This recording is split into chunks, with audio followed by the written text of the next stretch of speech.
ஏங்க நம்ம சொந்த ஊர்லயே அவ்வளவு அழகான இடங்கள் இருக்கு. அத ஏன் நம்ம பொருட்படுத்துறதே இல்ல? வாழும் வரையிலும் நீயும் விதைக்கிற கடமை இருக்கு கேளையா. நாம வெளியூர் போயிட்டு செலவு பண்ற காசுல 1% குடுத்தா போதும். நம்ம ஊர்க்காரங்க நமக்காக அத்தன மெனக்கெடலோட அழகான வியூவ உங்களுக்கு காட்டுவாங்க. இத என் பாணியில சொல்லணும்னா, லோக்கல் சப்போர்ட்ன்னு எடுத்துக்கோங்களேன்.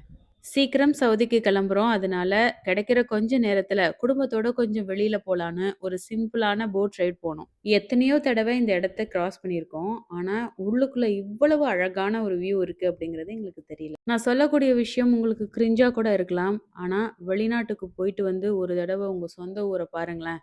மறைஞ்சு கிடக்கிற பொக்கிஷம் எல்லாம் அப்படியே உங்க கண்ணுக்கு தெரிய ஆரம்பிச்சுரும். நிச்சயமா பயணங்கள் ஒவ்வொரு தனி மனிதனுக்கும் தேவையான ஒண்ணுதான். அதுல மாற்றுக்கிறதே கிடையாது. பயணத்துல கிடைக்கக்கூடிய அனுபவம் வேற எதுலயுமே கிடைக்காது.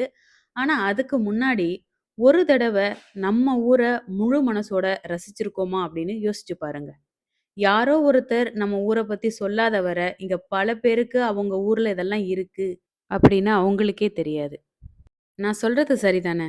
இத பத்தி உங்களுடைய கருத்து என்ன அப்படிங்கிறத கமெண்ட் பண்ணுங்க. அப்ப நான் அடுத்த வீடியோல உங்கள சந்திக்கிறேன். பாய்.